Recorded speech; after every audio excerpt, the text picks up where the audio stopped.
Page में भी ये ध्यान रखना, ये नहीं कि होम पेज बना उसी के टुकड़े कर करके तुमने वो बना दिए मल्टी पेज, ऐसा नहीं करना है तरीके से मल्टी पेज।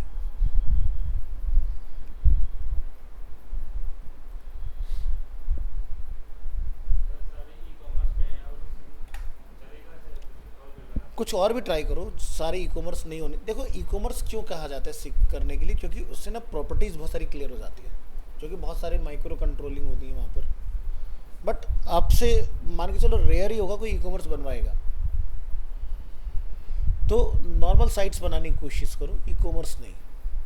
ठीक है, ई कॉमर्स को इसलिए करते हैं बस कि ड्रॉप डाउन भी क्लियर हो जाते हैं, ये सारी प्रॉपर्टीज़ वाइज फंक्शनैलिटी वाइज चीज़ें थोड़ी सी अच्छे से क्लियर हो जाती हैं। बट नई वेबसाइट की अगर बात करोगे तो लोग ई कॉमर्स की में आज की डेट में शॉपिफाई को ज़्यादा प्रेफर करते हैं। ठीक है, तो मैं आपको ना जाने कितनी वेबसाइट्स के डेमो दिखा चुका हूँ, सब शॉपिफाई पर ही हैं आज की डेट में।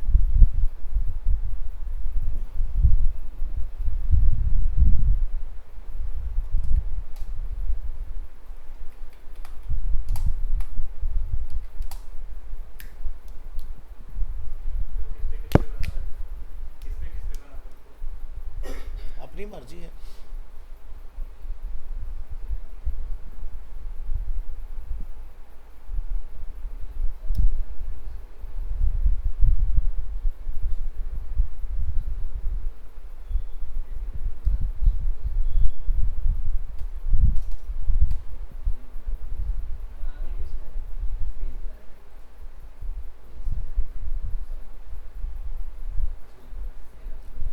जैसे शायद मैंने आपको बहुत पहले से बच्ची का दिया होगा, ये तो बहुत बेसिक है, इसको और अच्छा करके बनाने की कोशिश करो। अपने बारे में डिफ़ाइन करो, अपना स्किल्स के बारे में बताओ, अपना इंट्रोडक्शन वगैरह सब लिखो, डिजिटल रेज्यूमे। ठीक है, क्या क्या स्किल्स हैं आपके पास जो आप प्रोवाइड कर सकते हो इस सर्विसेज में, वर्डप्रेस में क्या काम किया है, वेबसाइट डिज़ाइनिंग में क्या काम किया है, ग्राफिक अगर कोर्स का पार्ट रहा है तो उसमें क्या किया आपने। ठीक है, या फिर एक जैसे एक और अच्छी थी भावना नाम है इसका, भूमिका सॉरी, तो इसका पीडीएफ भी हम लोग डाउनलोड कर सकते हैं रेज्यूमे का, क्या क्या चीज़ें आती हैं इसको वो सब यहाँ पर है। प्रोजेक्ट इस तरह से अगर लिखोगे तो ज़्यादा अच्छा लगेगा देखने में। उसमें क्या होगा, देखने से पहले मुझे क्लियरिटी का HTML CSS जावास्क्रिप्ट गिटहब पर या टेलविन पर बना हुआ है, गिटहब पर लाइव है, डेमो वगैरह रिपोजिटरी वगैरह हम लोग यहाँ से देख सकते हैं। तो अब जैसे ये दो कॉलम में बना हुआ है, तो आप उसको और देखो बेटर तरीका क्या हो सकता है प्रेजेंट करने का। तो इस बच्ची का ज़्यादा सही था बना हुआ, और बहुत अच्छे से प्लेसमेंट भी हो गया, बहुत पहले हो गया, इसी ईयर की स्टार्टिंग में शायद इसका हो गया था कंप्लीट।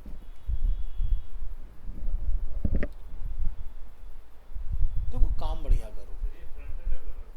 कौन? फ्रंट एंड बैक एंड दोनों आता है उसको।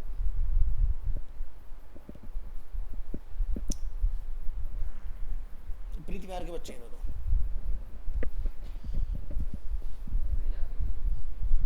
यहाँ के पढ़ने वाले नहीं है, शायद ऐसे ही टाइम पास। बस तुम्हारे बैच थोड़ा बहुत कर लेता है, नहीं तो बाकी तो और भी गए गुजरे।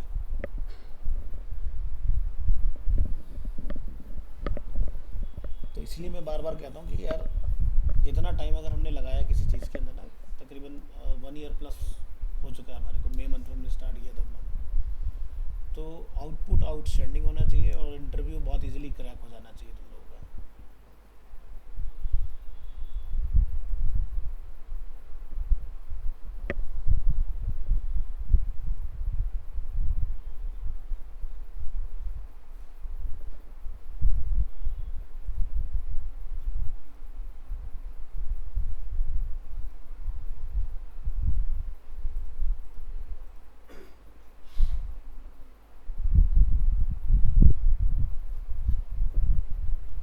तो ये लिंक आपके पास आई थिंक होंगे, या मैं दोबारा भेजूँ आपको ये दोनों। और मैंने आपको कुछ शायद वहाँ पे से भी कुछ रेफरेंस दिए थे कि थीम फॉरेस्ट वगैरह से आप रेज्यूमे टेम्पलेट सर्च कर सकते हो।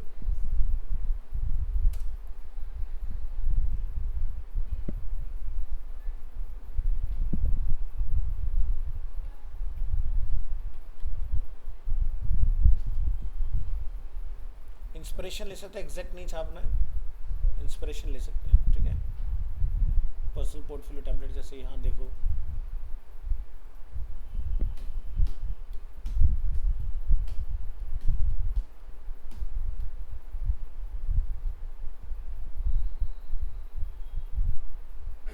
तो लाइट डार्क, ठीक है, इस तरह से अलग अलग वेरिएंट अवेलेबल है इसके अंदर।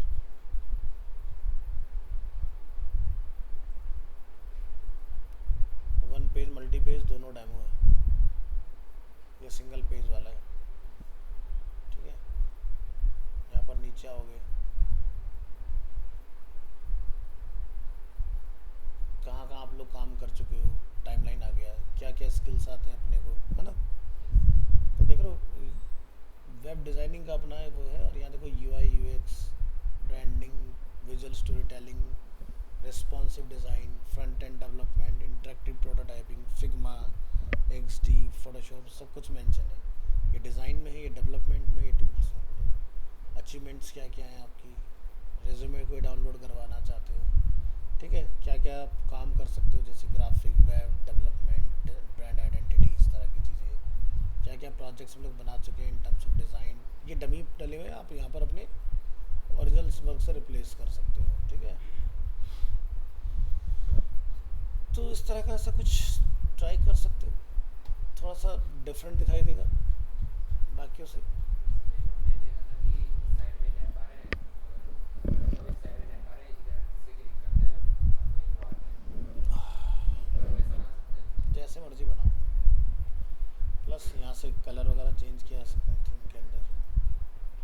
तो ये सब क्या है, रूट पर वेरिएबल हम लोग अपडेट कर रहे हैं, क्लिक करते हैं यहाँ पर डेटा चेंज हो जाता है। ऐसा कॉन्सेप्ट बहुत पहले कभी जो मैंने सोचा था ना, 2005 से पहले की बात बता रहा हूँ। तो उससे पहले वेबसाइट एच में कम बनती थी, एच में खाली लोड कराया करते थे, फ्लैश का यूज़ ज़्यादा होता था। तो मैंने कहा यार हम बीइंग अ डिज़ाइनर जो वेबसाइट बना के देते हैं वो बड़ी मोनोटोनस सी होती है, भाई एक जैसी बना दिया और वो बंदा उसी में बस यूज़ कर रहा है। तो फ्लैश हुआ करता था उस ज़माने में, तो जिसको आज के दिन में आप लोग एनिमेट के नाम से आते हो, तो पहले वेबसाइट उन्हीं में बनती थी। तब मैंने पहली बार उसको इंट्रोड्यूस किया था, एक हमारा वो था fashion design house dot net, Europe की एक क्लाइंट था, तो हमने उसको बना के दिया था ऐसा कुछ कि एंड यूज़र अपनी वेबसाइट में पूरा थीम बदल सकता है। उसे बड़ा अच्छा लगा कॉन्सेप्ट, ठीक है। और बाद में फिर वो ज़्यादातर वेबसाइट्स में दिखने लगा कि इस तरह का कुछ ट्राई कर सकते हैं। तो यूज़र को जब लिबर्टी मिलती है ना, तो उसको बड़ा अच्छा लगता है, भाई हो सकता है उसको ये ना अच्छा लगे, उसको ये ज़्यादा अच्छा लगे, उसको ये ज़्यादा अच्छा लगे, ठीक है। वैसे तो टाइम पास वाली चीज़ है, बट कुछ इंटरेक्टिव होना चाहिए। सर ये बता देना। जावास्क्रिप्ट से लगा हुआ है और कुछ नहीं है, वो बस क्या होता है कि जो भी वैल्यू आप चूज़ कर लेते हो, रीलोड करके देखेंगे इसको, तो देख रहे हो ये चेंज हो गया, यानी कि टेम्परेरी चेंज हो रहा है। अगर हम बनाएंगे इसको तो हम क्या करेंगे, लोकल वेरिएबल में इसको स्टोर करा देंगे, तो यानी कि ब्राउज़र को ये याद रहेगा कि भाई मैंने इस वेबसाइट को किस कलर के साथ चलाया था, ठीक है, फिर ये उसी में ही चलेगा। और पूरा प्रोजेक्ट जो है सिंगल पेज है।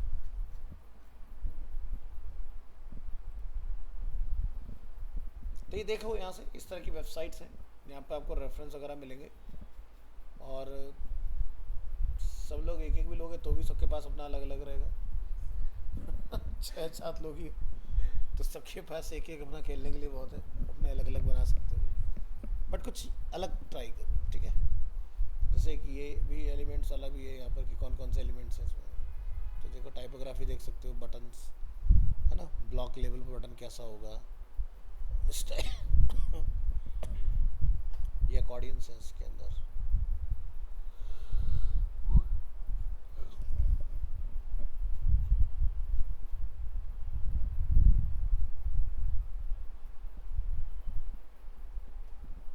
और गिटहब तो एक ऐसा, भेज दो सर वापस, अच्छा वापस मांग रहे हैं।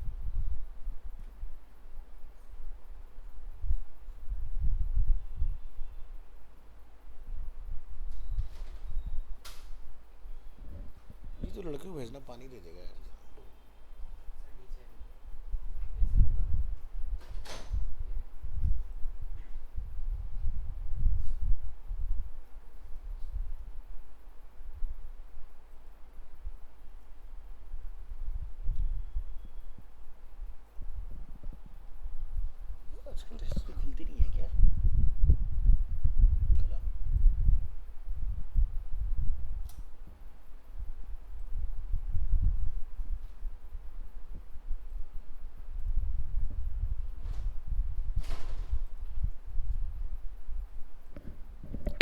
पानी ला देना इसमें, नॉर्मल।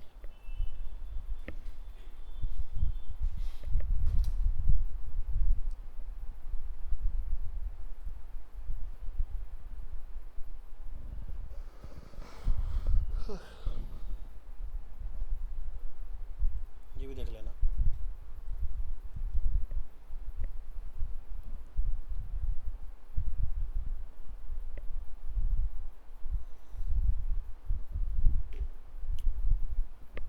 देखो क्या होता है ना कि हम किसी का देख के पूरा डिक्टो भी बना लें, बट कोड खुद लिखने की कोशिश करो। उससे क्या होगा, आपका एक्सपर्टीज़ भी बढ़ेगा, विजुअलाइजेशन पावर भी एनहांस होगी। कोड किसी का डाउनलोड करके लगा लोगे तो काम तो आसान हो गया, बट कल को अगर मुझसे उसी चीज़ से रिलेटेड कोई सवाल पूछ लिया गया इंटरव्यू में तो फंस जाओगे। तो ध्यान रखना, अपने काम में इंटरव्यू में ऐसा कुछ भी मत लेके जाना जिसके बारे में तुम्हें ना पता हो, वही लेके जाना जिसके बारे में आप जानते हो, क्योंकि नहीं पता वो किस में से क्या पूछ लेगा। कि भाई चलो इसमें कुछ चेंजेस करके दिखा दो, अब तुम घूम गए कि भाई ये तो मैंने अनिकेत का लेके लगा रखा था, आकाश का लेके लगाया हुआ है, तो दिक्कत में आ जाओगे। क्योंकि तुमने अगर अपना काम खुद किया होगा, चाहे वो नकल की हो, जो वटेवर जो भी किया हो, तो तुम्हें पता होगा कि मैंने क्या किया है और क्या उसमें चेंज करने से क्या बदलाव होंगे। ठीक है।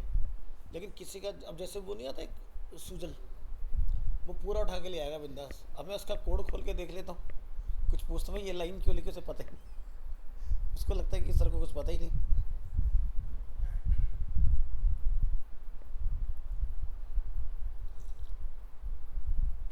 अभी क्या ना, हाल फिलहाल में एक बच्ची ने प्रेजेंटेशन दी अपनी डिग्री की। उसने क्या किया, वेबसाइट पे जो भी टफ पार्ट था उसकी इमेज लिए लगा दी IMG SRC। तो अगर आपको नॉलेज नहीं, आप वन गो में देखो तो आपको लगेगा बहुत अच्छी बनाई है, तो खैर हमसे क्या छुप जाएगा। मैंने कहा ये सब इमेज क्यों लगे, नहीं सर मैंने कोडिंग किया है। मैंने कहा IMG SRC कोडिंग की अच्छी बात है, लेकिन जो उससे दिख रहा है वो क्यों नहीं कोड किया। मैंने पूरी कोड करके बनाई है। तो एक डिव लिया और उसके अंदर मार्जिन ऑटो डाल के हर एक में उसने, जैसे ये देख लो, तो एक एक सेक्शन कॉल करा दिया, स्क्रीनशॉट ले लेके पूरा और बन गई वेबसाइट।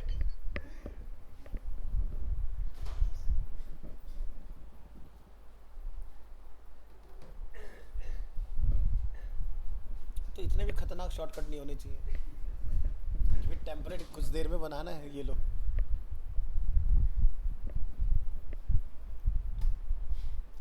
इमेज से गूगल को सख्त नफरत है, ध्यान रखना। जितना ज़्यादा इमेज होगा वेबसाइट का ब्लॉकिंग टाइम बढ़ता है। ब्लॉकिंग टाइम बढ़ने से आपकी वेबसाइट की परफॉर्मेंस डिस्टर्ब होती है और 2.5 सेकंड में वेबसाइट नहीं खुलेगी तो कोई फ़ायदा है नहीं। टेक्स्ट लाइट वेट होता है, जल्दी लोड होता है। जैसे अगर एग्जांपल पुराने टाइम का अगर समझें तो सबसे पहले ना डेटा को स्टोर करने के लिए तो हार्ड ड्राइव होते थे या फ्लॉपी ड्राइव होते थे, और एक फ्लॉपी की जो कैपेसिटी होती थी वो 1.4 MB की हुआ करती थी, और उतने में भी आप मान के चलो 300-400 पेज सेव हो जाते थे। किसके? डॉक के, वर्ड की जो फाइल होती है। ठीक है, काफ़ी बड़ा डेटा होता है इतना। लेकिन अगर कोई फ़ोटो डालने जाओगे तो एक ही वॉलपेपर आ पाता था उसके अंदर, क्योंकि फ़ोटो हैवी होता है और लोडिंग टाइम भी ज़्यादा होता है। टेक्स्ट का साइज़ बहुत ही लाइट वेट होता है, लोडिंग टाइम ना के बराबर होता है। तो इसलिए कोशिश करो जो भी बना रहे हो उसको कोड करके बनाने की। एक चीज़ ध्यान रखना, CSS बहुत ज़्यादा लगाना शाबाशी नहीं है, क्योंकि बहुत ज़्यादा CSS लगा लोगे तो भी वेबसाइट हैवी हो जाएगी। और ख़ासकर गूगल को किससे दिक्कत आती है, जैसे कि एग्जांपल के लिए आप ड्रॉप शैडो डाल रहे हो, है ना, तो ये रेंडरिंग में टाइम ज़्यादा ले जाती है, इस तरह की चीज़ें। तो बहुत हिसाब से यूज़ करना है। जावास्क्रिप्ट तो उतनी ही लगाओ जितने की तुम्हें लगता है कि बहुत ज़रूरत है, नहीं है तो बिल्कुल मत लगाओ, तुमसे खुश हो जाएगा, कहता अरे लाओ ये वेबसाइट तो सबसे पहले चलाता हूँ। क्योंकि खुद गूगल ना के बराबर यूज़ करता है अपने प्रोजेक्ट्स के अंदर, क्योंकि जितना ज़्यादा जावास्क्रिप्ट उतना ज़्यादा आपका लोडिंग टाइम। और जावास्क्रिप्ट वही लगाओ जो मोबाइल में चल जाती हो। पता चला कंप्यूटर में तो चल रही है डेस्कटॉप में, लेकिन मोबाइल में नहीं चल रही है, तो अगेन दिक्कतें आएंगी आपको। तो ऐसी वेबसाइट गूगल में रैंक कराना बहुत मुश्किल हो जाता है, और कोड का कंप्रेशन होना बहुत ज़रूरी है। जैसे हम लोग CSS में कंप्रेसर पढ़ा था ना, मैं ऐसे हर एक चीज़ का कंप्रेसर आता है जिससे आप लाइट वेट कर सकते हो अपने कोड को। क्योंकि वेल स्ट्रक्चर कोड लिखना तब ज़रूरी होता है जब हम चीज़ें बना रहे हो। जब बन गया तो उसका सब सिंगल लाइन कर दो, क्या दिक्कत है, ब्राउज़र खुद अंडरस्टैंड करेगा उसको। इसलिए जब आप कभी गूगल वगैरह को चला के देखते हो तो पीछे सब ऐसे आता है, एक ही लाइन में चल रहा है ना। अब लिखने के लिए वो बड़ा संभाल के लिख सकता था इसको अलग अलग लाइन के अंदर, बट उसका काम यहाँ सर्च इंजन चलवाना, ना कि तुम्हें सिखाना। तो ये देखो सारा डेटा एक ही लाइन में चलता हुआ दिखाई देगा आपको।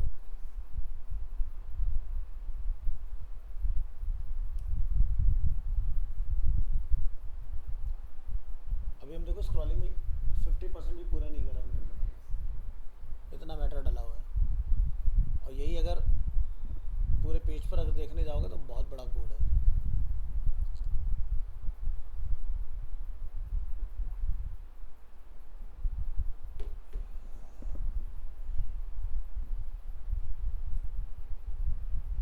देख रहे हो काफ़ी बड़ा साइज है।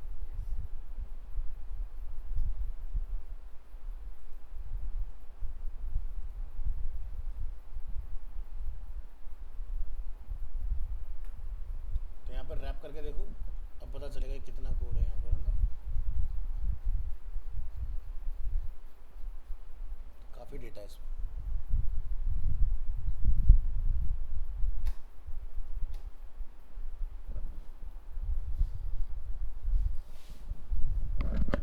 तुम्हें बस एक चीज़ ध्यान रखना है कि प्लीज़ ज्वाइन अस। क्या आ गया भाई, कौन बुला रहा है? ओहो,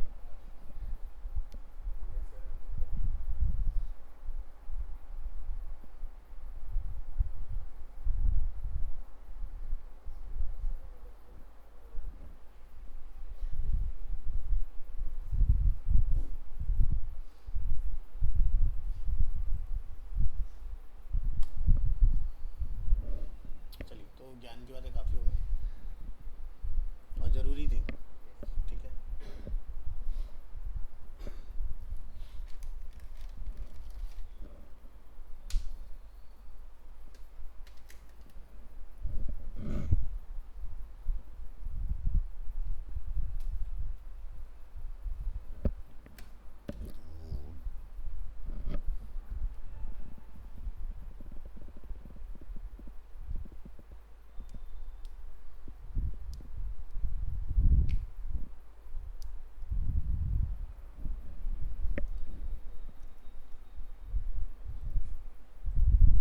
तो लिंक व्हाट्सएप पर है आपके, देखिएगा इनको आराम से।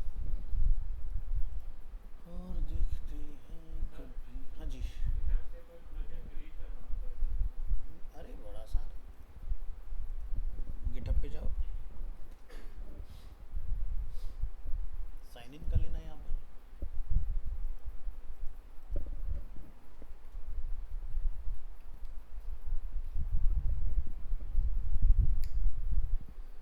जो रिपोजिटरी डिलीट करनी हो,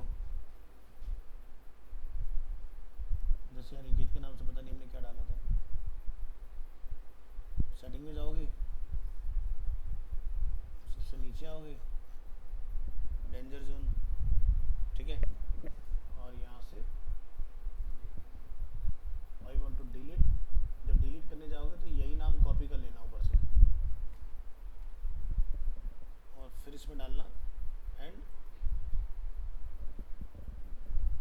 ठीक है। करवा दी डिलीट तुमने, ऐसा कर, ठीक है।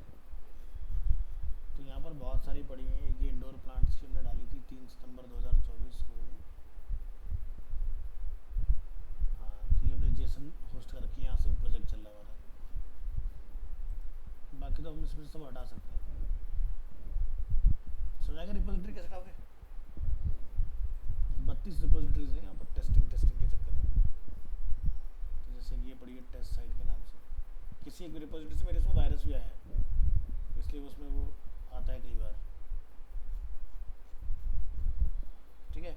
यहाँ से आप अपनी रिपोजिटरी किसी को ट्रांसफ़र भी कर सकते हो कि भाई मान लो मैंने अपलोड कर लिया एक लेकिन वो शायद कहता है भाई ये तो मेरा था, तो मैं इसको दे सकता हूँ।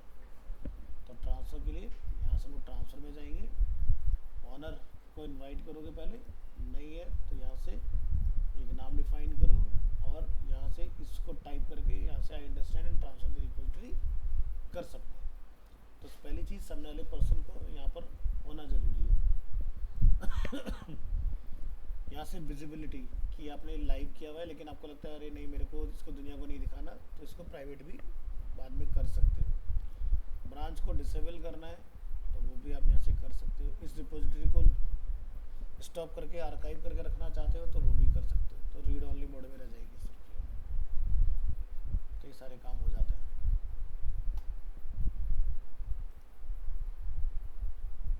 तो गिटहब भी अपने आप में काफ़ी बड़ी चीज़ है। तो यहाँ से आप देखो 2022 से लेके 25 तक काफ़ी चीज़ें हम लोग डाल चुके हैं। और आपको अपना प्रोजेक्ट जो रेज्यूमे में लगाओगे उसकी सारी रेपो गिटहब पर अपलोड करके उसकी लगानी है लिंक आपको, और कोई भी आलतू फालतू नेम नहीं, तरीके से प्रोजेक्ट का नेम डिफाइन करके उसको आपने यूज़ करना है।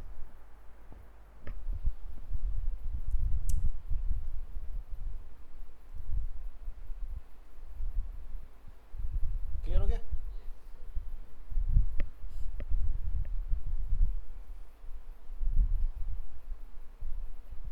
और गिटहब की रिपोजिटरी कॉपी करना भी आता है नहीं आता? जैसे मान लो कि तुम्हें कोई रिपोजिटरी डाउनलोड करनी हो,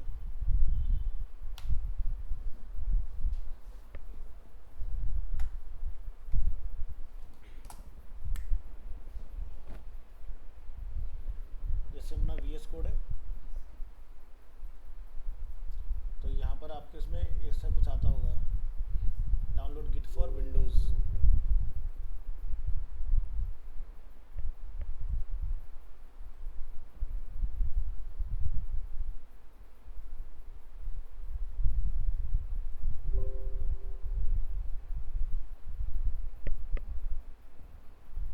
इसमें डला तो था यार, गिट बैश कहाँ चला गया?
यहाँ देखोगे क्या लिखा रहा है, इनिशियलाइज रिपोजिटरी। तो जो भी डेटा आप यहाँ डालना चाहते हो उसको आप यहाँ से कमिट कर सकते हो उसके अंदर। आगे बढ़े तो जैसे हमें कुछ लेना हो या देना हो तो हम लोग यहाँ से गिट पे पब्लिश कर सकते हैं यहीं से।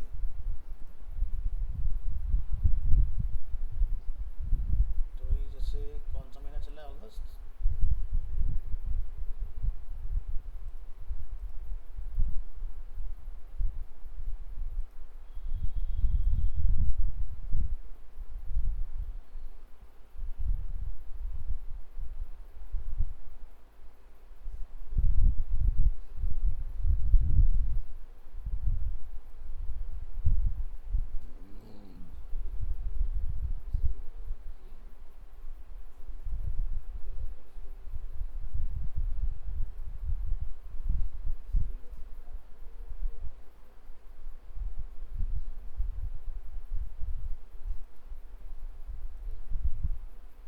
अभी भी इसमें वाला ऑप्शन नहीं आ रहा हमारा। चलो ट्राई करके देखते हैं इसको।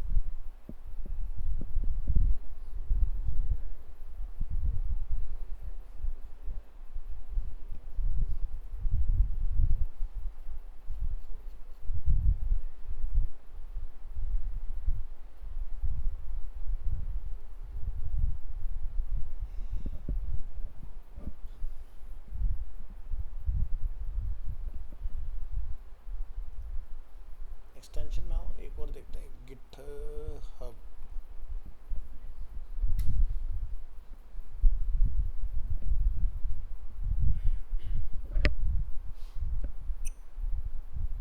ये देख रहे हो पुल, यस सर।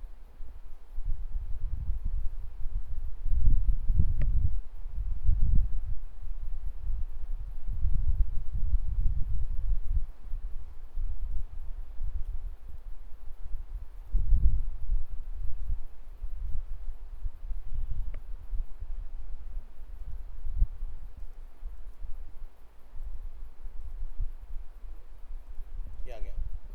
यहाँ साइन इन कर लेंगे गिटहब से, अलाउ करेंगे इसको, और ये आ गया हमारा अकाउंट, कंटिन्यू। और देखो लॉन्चिंग वीएस कोड आ गया पर।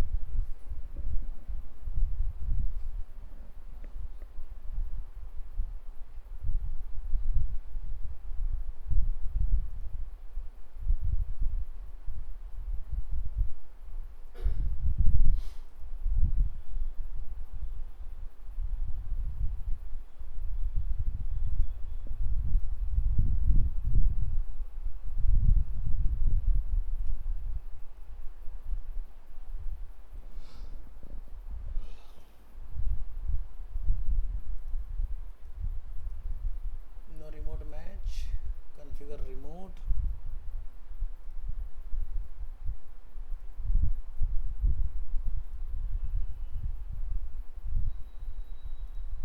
अभी भी कोई एक चीज़ है जो मिस है इसके अंदर।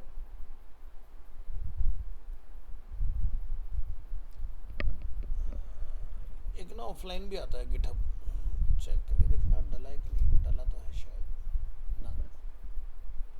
एक ऑप्शन आता है डाउनलोड गिटहब के नाम से,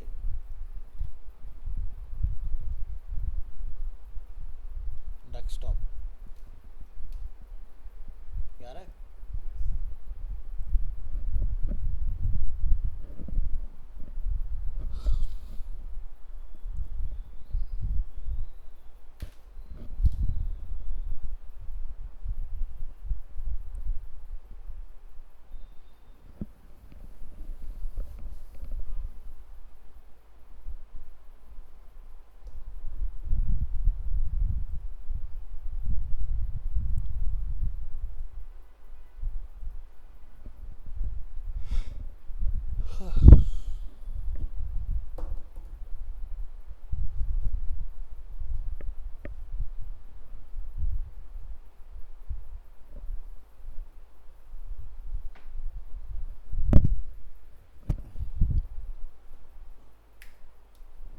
साइन इन।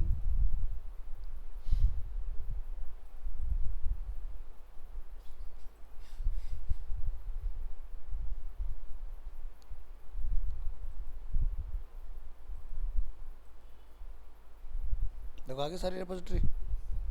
तो इसमें आपको एक ऑप्शन मिलता है क्लोन। ठीक है, तो जो भी रिपो आपको लगती है कि मुझे इसका क्लोन बनाना है, तो आप क्लोन बना सकते हो।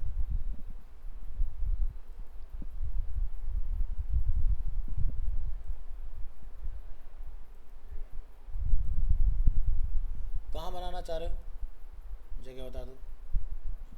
जैसे कि डेस्कटॉप पर।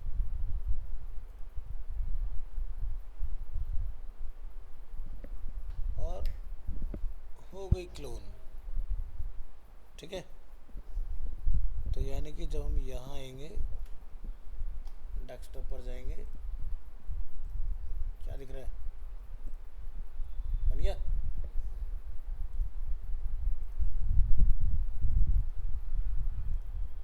तो 1 मिनट में कोई भी रेपो चलाई जा सकती है। तो उसकी CSS फाइल भी आ गई, इमेजेस आ गई, सब आ गई। तो ऐसा किसी की भी लाइव कोई गिटहब पर रिपोजिटरी पब्लिक में डली हुई है, तो अगर आपको उसमें काम करना है तो सीधे क्लोन की रिक्वेस्ट चला दो, डेटा आपके पास आ जाएगा। ठीक है, और ये प्रोजेक्ट देखो चल भी जाएगा। चला, चल गया। तो बहुत बढ़िया चीज़ है, ट्राई कर सकते हैं।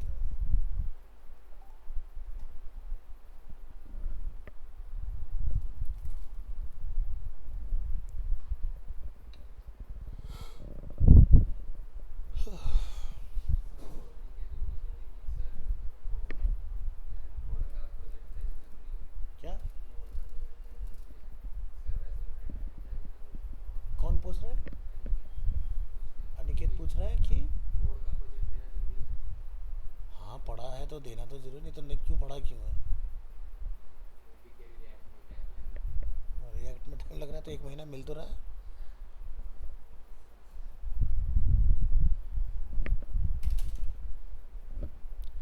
कुछ मत छोड़ो, क्या पता जो छोड़ो वही काम में आ जाए बाद में।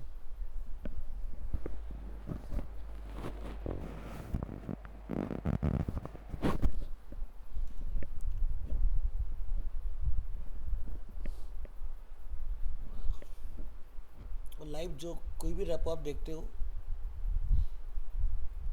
तो क्लोनिंग करना सीख गए। लाइव जो भी रिपोजिटरी हम लोग देख रहे होते हैं,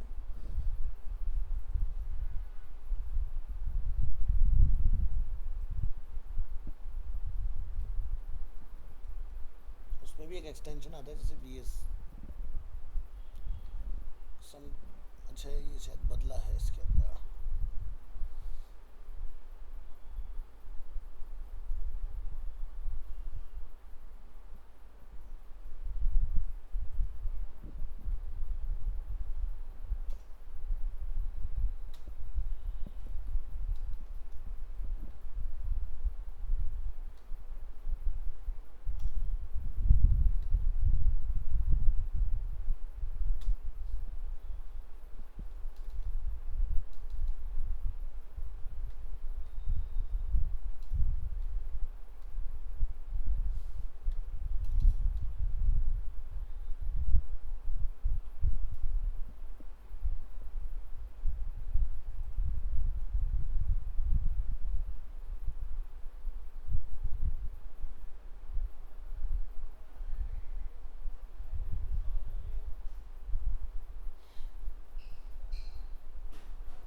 उन्होंने VS का प्रीफिक्स बंद कर दिया, नहीं तो रैपो के ऊपर ही ना जैसे आप यहाँ लिख देते हो तो आपको लाइव वो दिख जाती है।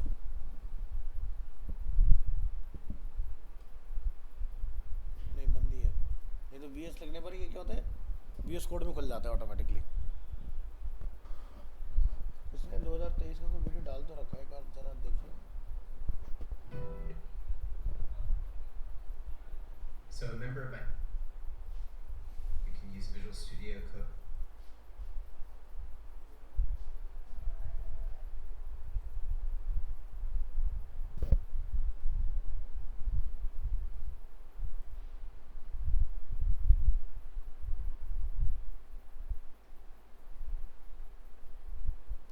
पर चल रहा है, देख लेते हैं डैप पर काम कर रहा है कि नहीं।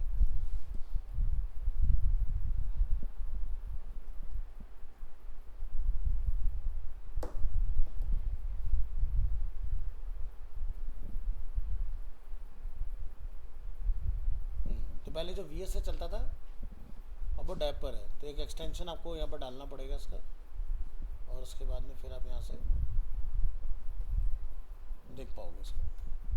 तो एक तरह से लाइव वी एस कोड खुल जाता है आपका। किसी भी रेपो के ऊपर github.com को github.dev से रिप्लेस कर देना बस।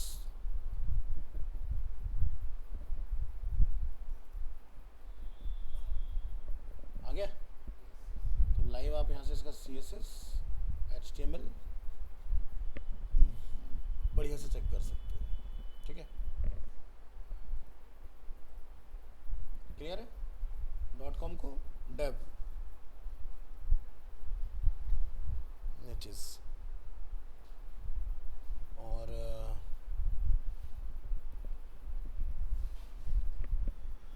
तो ऑन सीरियस नोट, जैसे आज 1 तारीख, अगर अभी भी डिसिप्लिन में रह के काम करोगे और डिवाइड कर लोगे अगर अपने काम को वीक वाइज, तो भी बहुत अच्छे से हो जाएगा।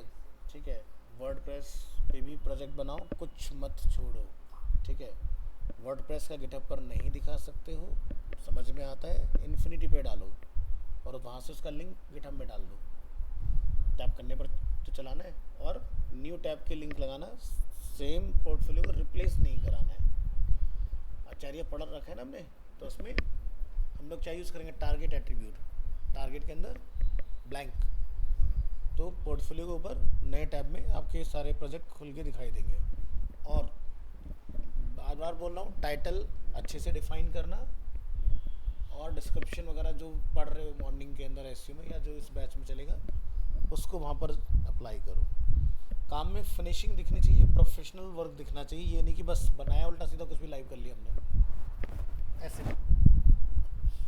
और मुझे दिखा के ही आगे किसी को शेयर करना उस चीज़ को। ठीक है, और लिंक्डइन पर अकाउंट है, बहुत अच्छी बात है, नहीं है तो बनाओ, वहाँ पर भी आपको अपना पोर्टफोलियो लिंक लगाना है। अपने प्रोफाइल के अंदर ओपन फॉर वर्क ऑन कर लो, रेज्यूमे टाइमली रेडी कर लो, सो दैट कि इधर कोर्स कंप्लीट प्रेजेंटेशन हुआ, उधर आपका नेहा मैडम के पास रेज्यूमे पोर्टफोलियो होना चाहिए, सो दैट कि जल्दी से इंटरव्यू वगैरह आपके लाइन अप हो जाए। ठीक है, तो देरी नहीं करना है इन सब चीज़ों के अंदर, क्योंकि हमें अगस्त में, सितंबर, यानी कि 6 महीने के लिए बैठ जाओगे नहीं तो फिर तुम लोग, है ना। और 6 महीने के अंदर गलती से भी किसी का इंटरेस्ट डगमगा गया तो चीज़ें भूल जाओगे। डिसिप्लिन रखना बड़ा मुश्किल होता है ना। तो जॉब अगर इमीडिएट लग गई फिर तो दिन रात एक ही काम करोगे, 9 घंटे 8 घंटे बैठ के, तो फिर अपना भी चीज़ें हैंड्स ऑन रहेंगी आपकी, तो घर पर वो चीज़ें हो नहीं पाती, और फिर जितना डिले होगा जॉब के अंदर उतना निगेटिविटी चढ़ेगी फिर तुम्हारे दिमाग में, करे हो नहीं रहा, ये सारी चीज़ें। तो इसलिए जब तक नहीं लग रही, नए नए प्रोजेक्ट बनाते जाना और डिज़ाइनिंग को और इम्प्रूव करने की कोशिश करो। बाकी तो जो कर रहे हो बढ़िया ही कर रहे हो। ठीक है, लेकिन काम का लेवल हाई होना चाहिए। हमें बहुत ज़्यादा क्वांटिटी नहीं चाहिए, हमें वर्डप्रेस में एक प्रोजेक्ट चाहिए, रिएक्ट नोड में एक प्रोजेक्ट चाहिए, ओनली रिएक्ट पर एक प्रोजेक्ट चाहिए, PHP पर एक प्रोजेक्ट चाहिए आपका, खाली बूटस्ट्रैप से एक प्रोजेक्ट चाहिए, ओनली HTML CSS से एक प्रोजेक्ट चाहिए आपका, ताकि पता चले कि हाँ काम में क्या चेंजेस हुए हैं आपके। ठीक है, तो इस तरह से प्रोजेक्ट बनाने की कोशिश करना, और नीचे लिखना ज़रूर कि इसमें किस किस टेक्नोलॉजी का यूज़ हुआ है। अब जैसे कोई कंपनी जो सिर्फ देख रही है रिएक्ट का, तो रिएक्ट का काम दिखाना चाहिए वहाँ पर। कोई कंपनी जो रिएक्ट और नोड दोनों का देख रही है, उस तरह का भी प्रोजेक्ट होना चाहिए। तो जब लोग कोई थीम फॉरेस्ट पर प्रोजेक्ट देखते हैं ना,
मल्टी कार्ट नाम है इसका, हाँ सर। ठीक है।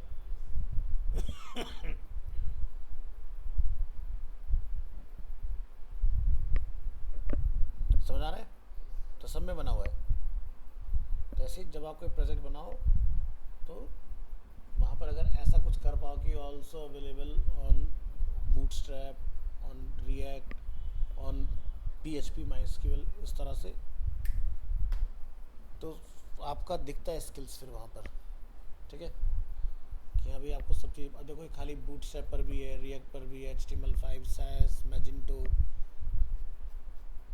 और इसके अंदर इतनी पॉसिबिलिटीज़ है। देख लो एक ही टेम्पलेट के अंदर कोई कैटेगरी नहीं छोड़ी इन्होंने। Videos, look book shop, full page, parallax design, nursery, pad, slide modern, flower, metro, goggles, और यहाँ से left header, video slider, game, beauties, हर एक फील्ड को टच करके इन्होंने अपना बनाया हुआ है। तो जैसे किसी ने फैशन के ऊपर बना लिया तो कोई ग्रॉसरी के ऊपर बना दो, है ना। तो यहाँ पर ग्रॉसरी के आपको भी मिल जाएंगे। ग्रॉसरी में भी आप देखोगे तो 2 वेरिएंट अवेलेबल, वेजिटेबल 4, वेजिटेबल 5, इस तरह से। फिर ये इसका पूरा अपना एक बना हुआ है। अल्टीमेटली है क्या वेबसाइट?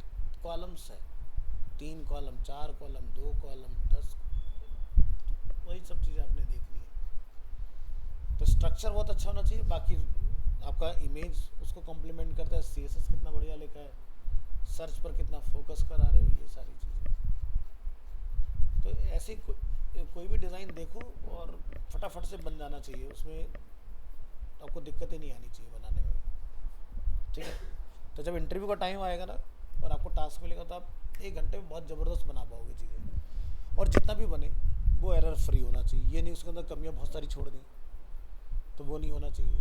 तो आपके सेलेक्ट होने के चांसेस बहुत ज़्यादा बढ़ जाते हैं।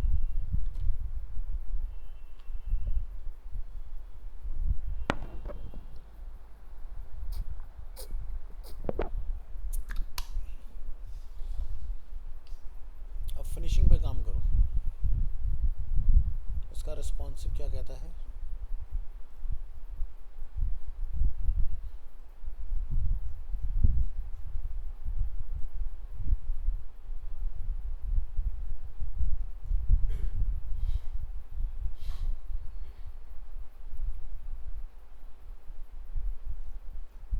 सही है।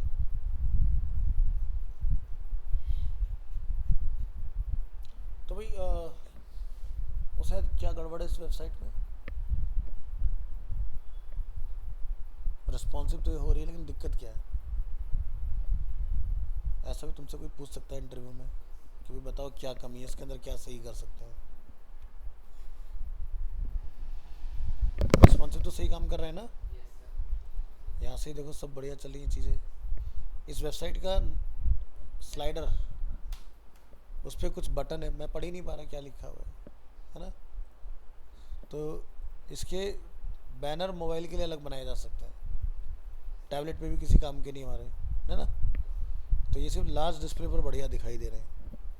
तो इन्होंने खाली स्ट्रक्चर बनाया, उन्हें पता है कि भाई जो कोई बनाएगा तो मोबाइल के बैनर अलग क्रिएट किए जा सकते हैं, तो टेक्स्ट इमेज के नीचे आ जाएगा ये वाला, और ये काम हो जाएगा। तो जब आप किसी का रेप्लिका बना रहे हो तो इस चीज़ का भी खास ध्यान रखना। ये नहीं कि इसने गलती की तो मैंने भी वैसे ही बना दिया देख के, ऐसे नहीं, ठीक है।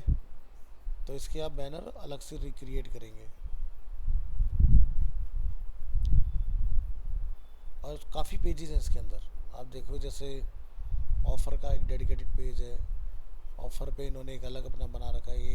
ये एक वो है क्या कहते हैं, न्यूज़लेटर, ठीक है। और देखते हैं इसके अंदर इनवॉइस का पेज, अच्छा ये नहीं बना रखा है इन्होंने, होना तो चाहिए। ब्लैक फ्राइडे का भी टेम्पलेट बना रखा है, जैसे सेल वेल आती है।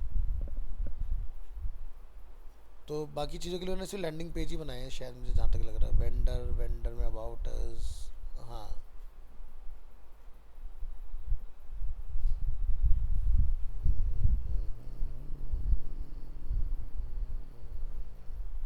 मेन इनका ये है। इसको भी अगर बनाने बैठोगे उसमें क्या कहते हैं प्रैक्टिस के लिए, तो काफ़ी कुछ सीखने का है इसके अंदर। तो बनाओ चीज़ों को ज़्यादा से ज़्यादा।